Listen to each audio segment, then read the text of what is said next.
meminta maaf sebesar-besarnya kepada masyarakat atas informasi saya yang salah tentang hasil PCR sehingga menimbulkan kegaduhan dan kepanikan di masyarakat luas. Sekali lagi, saya mohon maaf yang sebesar.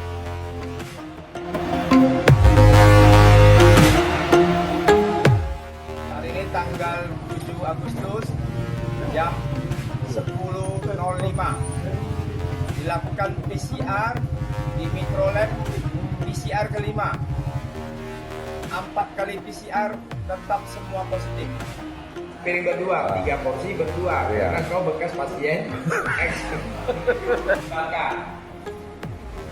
Bakmi Aceh Bangka. Nah, ini bakminya mantap. Dulu. Oh, aneh bantu.